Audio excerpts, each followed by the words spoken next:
Hello বন্ধুরা, good morning সবাইকে। আজকে সকাল সকাল একটা নতুন ভিডিও নিয়ে চলে এসেছি তোমাদের সামনে। শিবরাত্রির দিন আমি আমার বাবার বাড়িতে এসেছিলাম, তো এটা হচ্ছে শিবরাত্রির পরের দিনের ভিডিও।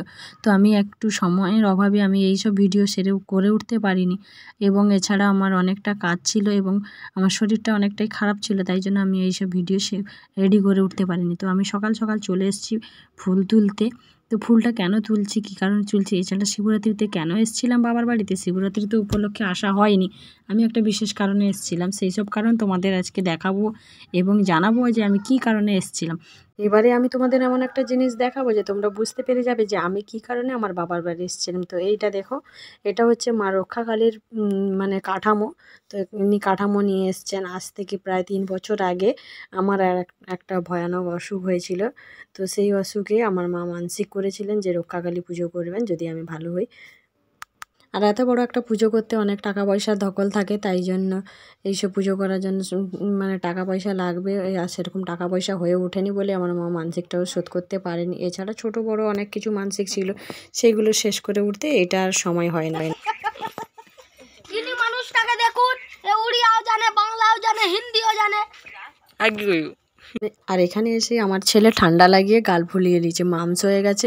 আর আমার বড় পিসিমণির সঙ্গে আর কি করে বোঝাচ্ছে, যেহেতু বড় পিসিমণি উড়িষ্যায় থাকে, উড়িয়া উড়িয়া কথা বলে, তাই জন্য বড় পিসিমণির সঙ্গে আর কি করছে। আর আমি এদিকে যাচ্ছি সকালে পুকুর থেকে ডুব দিয়ে মাটি তুলে নেওয়ার জন্য। তো ওই জন্য গাছ থেকে একটা কলা পাতা নিয়ে নিলাম। আর সকাল সকাল আমরা চান টানও করিনি, একেবারে পুকুরে ডুব দেবো বলে চানও করিনি। তো এবারে আমরা পুকুরে যাচ্ছি, আমি পুকুরে নেমে মাটি তুলবো, সেই মাটি নিয়ে এসে মায়ের প্রতিমা গড়ানো হবে। অনেক দিন পরে বাবার বাড়িতে এসে এই মাঠে আসলাম। তো মাঠে আসা আর অনেক দিন পরে পুকুরেও নামলাম। তো পুকুরে আজ থেকে কত বছর আগে নামছিলাম তা হয়তো আমার খেয়ালই পড়ছে না।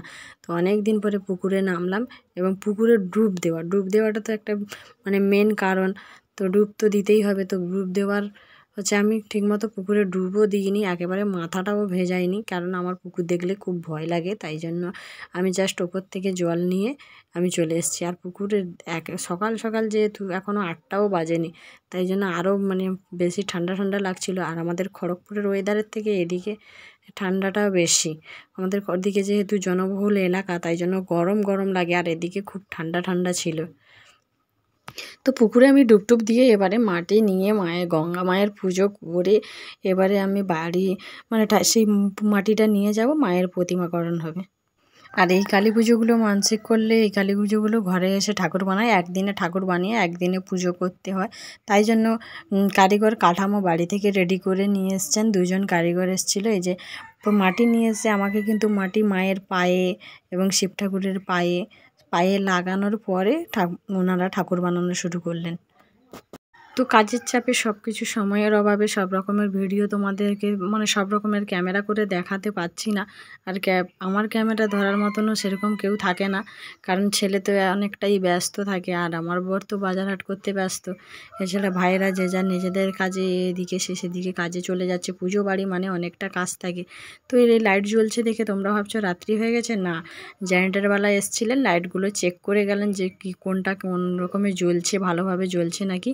তো মায়ের দেখো মূর্তি মাটি লাগানো হয়ে গেছে, এরপরে ওনারাই যে রং করছেন, দেখুন কত সুন্দর করে মায়ের প্রতিমা রং করা হচ্ছে।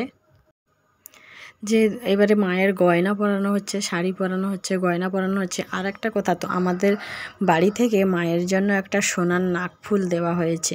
তো সেটা তোমাদের দেখাতে পারিনি, এই যে বললাম আমি অনেকটা কাজে ব্যস্ত ছিলাম, বার রাখলেও তবুও তো ঘরের টুকটাক কাজ করতে হয়, তাই জন্য মায়াকে রেডি করানো হয়ে গেছে, তোমাদের সেই নাকফুলটা দেখাতে পারলাম না।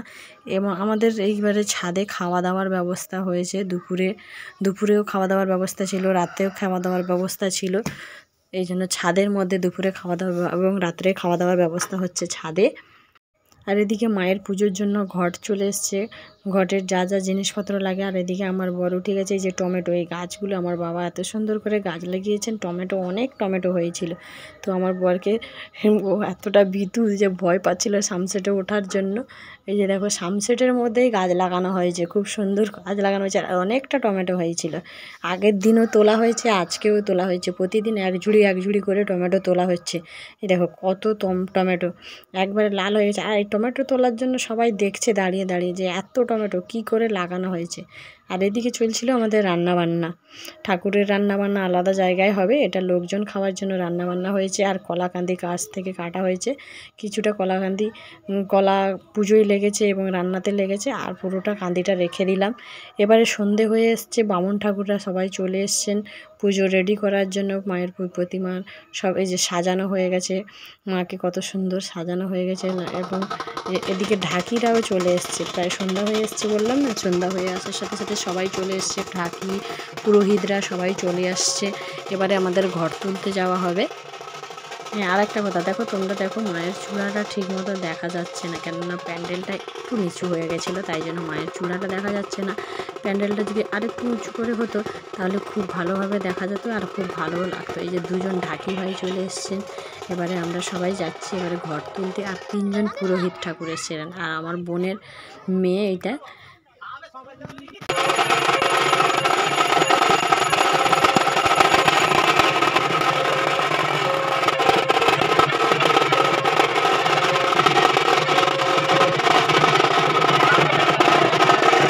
ঘর তুলতে যাওয়ার আগে যা যা নিয়মকানুন ছিল সব কিছু সেরে নিলেন ব্রাহ্মণ ঠাকুররা আমাকে দিয়ে।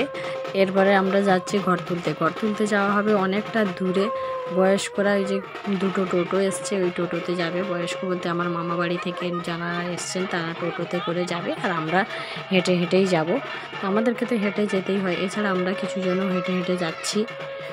অনেকটা দূরে ঘর তুলতে যাওয়া হচ্ছিল, কারণ এইসব পুজোর ঘর তোলা প্রতিষ্ঠা পুকুর ছাড়া অন্য কোনো পুকুরে ঘর তোলা যায় না। তো আমাদের প্রতিষ্ঠা পুকুর তো এই যেখানে আছে সেখানে আমাদেরকে নিয়ে যাওয়া হচ্ছে। তো আমরা এবারে ঘর তুলতে যাচ্ছি। তো আমরা ঘর তুলতে গেছিলাম আমাদের যে দুর্গা মন্দির, গড়বাড়ি, রাজার গড়বাড়ি, সেই গড়বাড়ির দুর্গা মন্দিরে আমরা ঘর তুলতে এসেছিলাম। তো এখানে বিশাল করে বড় করে মায়ের পুজো হয়, দুর্গা পুজোর। তো সেই মন্দিরে আমরা চলে এসেছি ঘর তোলার জন্য। তো দেখো কতজন এসছে আমাদের ঘর তুলতে। শুধু আমার বাবা মনে মনে করছিল যে যদি একটা মাইক হতো বা বাজনা ভালো করে হতো তাহলে আরও মজা করে ঘর তুলতে পারতাম। তো এই পুকুরে নেমে একবারে কিছু নিয়মকানুন ছিল, যা যা নিয়মকানুন থাকে সেসব তো করতেই হবে। তাই জন্য যে পুকুরের জলটা অনেকটাই নিচে চলে গেছে, আর অনেকটা নিচে নামতেও বলেছিল আমাকে, কিন্তু আমি ভয়ে এত রাত্রে ভয়ে নামতে পারছি না। কারণ আমি বলেছিলাম যে আমার পুকুর দিয়ে গেলে ভয় লাগে, আর তাছাড়া আমাকে এই পুকুরে ডুবও দিতে হয়েছে, তাই জন্য আমি বেশি নিচে যাইনি। কিছু একেবারে সামনেই দাঁড়িয়েছিলাম, ডুব দিয়ে এসে একেবারে সামনেই দাঁড়িয়েছিলাম, কেন রাত্রে আমার পুকুরটাকে আমার পুকুর দেখলেই খুবই ভয় লাগে। আর আমার মানে কি বলবো আর তোমাদেরকে, তাই জন্য ভয় ভয় করে ঠাকুরের নামে মায়ের নামে স্মরণ করে আমি পুকুরে নেমে এই যে ডুব টুব দিয়ে কিছুটা নিয়মকানুন সেরে এই যে ঘর তুলে উঠে গেলাম। তো তেমন কিছু অসুবিধে হচ্ছিল না, যেহেতু আগের দিন শিবরাত্রিতে পুরো সারাদিনটা একবারে বা উপবাস গেছে। তারপরের দিনে এই কালী পুজোটা, এই জন্য একটু সমস্যা হচ্ছিল। কিন্তু আমার সেদিকে শারীরিক দিক থেকে কোনো সমস্যা নেই, যে আমি একবারে দুর্বল বা ওই সব কিছু নেই। আমার সমস্যা হয়েছিল এই যে পুকুরে নেমে চান করে তারপরে যে ধুনুচি মাথায় করে নিয়ে যাওয়া, ধুনুচিটাও খুব ভারী ছিল না, নিয়ে যাওয়া যাচ্ছিল। কিন্তু শাড়িটা যেহেতু ভেজা ছিল তাই জন্য আমি হাঁটার খুবই প্রবলেম হচ্ছিল। ভিজে শাড়িটার জন্য আমার অনেকটা সমস্যা হচ্ছিল, তো এটা যাওয়া যাচ্ছিল না। শাড়িটা যেহেতু ভিজে গেছে একবারে পায়ের মধ্যে জড়ে গেছে, তাই জন্য হাঁটতে খুবই প্রবলেম হচ্ছিল। তো মায়ের নাম করে একবারে আমরা বেরিয়ে গেলাম, আর পুরো রাস্তাটাও আমি পার করে চলে এসেছি। এবারে আমরা ঘর তোর তুলে সব কিছু, এই যে দেখো কত লোকজন এসেছিলো, সবাই আমাদের সঙ্গে হেঁটে হেঁটে যাচ্ছে। আসার সময় সবাই টোটো করে এসেছিলো, কিন্তু যাওয়ার সময় সব বাচ্চা কাচ্চা সবাই মিলে আমরা সবাই হেঁটে হেঁটে যাচ্ছি। আর আমার ছেলেই দেখো এতটা ঠান্ডা লেগে গেছে যে গালে চিট লাগানো হয়েছে, মামস হয়ে গেছে, চিট লাগানো হয়েছে। আর ওকে আসতে বারণ করলেও তবুও শুনবে না, ও আসবেই। ওকে বলা হলো যে ঠান্ডায় যাস না। আর এদিকে ঠান্ডাটা অনেকটাই ঠান্ডা ছিল রাত্রিবেলা, তাই জন্য ও বারণও করলে শুনবো না। তো এখানে এসে সব কিছু মায়ের জন্য সব রেডি করা হয়ে গেছে, ফল কাটাকুটি এবং মায়ের গোছ গাছ সব রেডি হয়ে গেছে। এবারে বাইরের লোকজনও এসেছিলো, তাদের খাওয়া দাওয়া হয়ে গেছে, সেগুলো আমি তোমাদের কিছুই দেখাতে পারিনি, কারণ আমার ক্যামেরা ধরার মতো কেউই ছিল না। এবারে আমি পুজোয় বসে গেছি, মা বাবা এবং বাড়ির গুরুজনদের কাছ থেকে অনুমতি নিয়ে আমি পুজোয় বসে গেছি। পুজো প্রায় হাফ হয়ে গেছে, তারপরে আমাকে মোবাইল দেওয়া হয়েছে, আমি মোবাইলটা নিয়ে বসে গেছি নিজের একটু ভিডিও করার জন্য। তো এবারে হোম করার জন্য রেডি হলো। তো এবারে হোমের জন্য এই যে হোম করার জন্য রেডি হয়ে গেছে, হোমও শুরু হয়েও গেছে। আর এখানে এসেছিলো আমাদের খড়গপুর থেকেও লোকজন এসেছিলো, আমার যা এসেছিলো, আমার ভাসুর এসেছিলো এবং মেজো ভাসুরের ঘরে 2 মেয়ে এসেছিলো।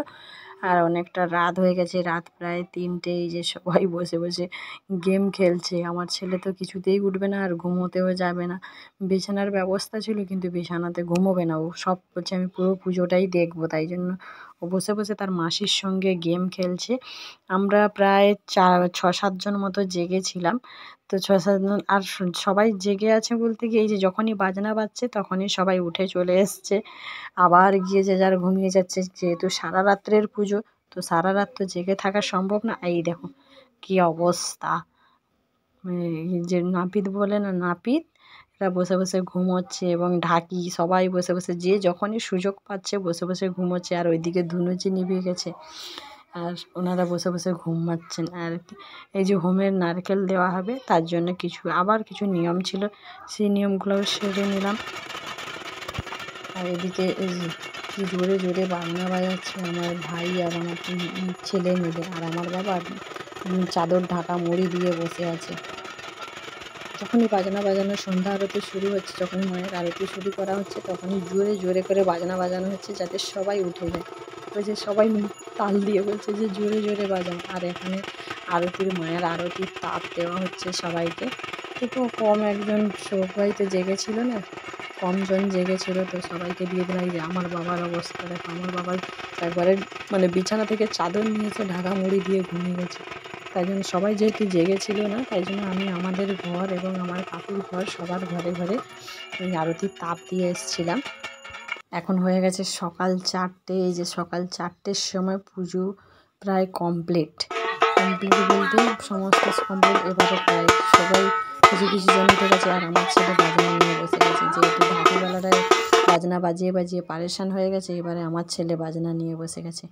তো এবারে আমরা ঘট বিসর্জন করতে যাচ্ছি, সবাই প্রণাম টনাম করে। এবারে সবাই উঠে গেছে, সবাই প্রণাম করে মায়ের ঘট বিসর্জনের জন্য আমরা একবারে সামনের পুকুরে, কাছের পুকুরে গেছিলাম। ওই পুকুরটাও ভালো ছিল আর বড় বড় সবাই বড় বড় হাই তুলছে, ঘট বিসর্জনে যাচ্ছে আর বড় বড় হাই তুলছে। তো এই ভিডিওটা এতটা পর্যন্ত শেষ করছি কারণ অনেকটা বড় হয়ে যাচ্ছে। তো সকালের কি হলো, মায়ের বিসর্জন কেমন হলো, দেখা হচ্ছে আবার একটা নতুন একটা ভিডিওর সঙ্গে। আজকের মতো এতটাই, দেখা হচ্ছে পরের আর একটা ভিডিওর সঙ্গে।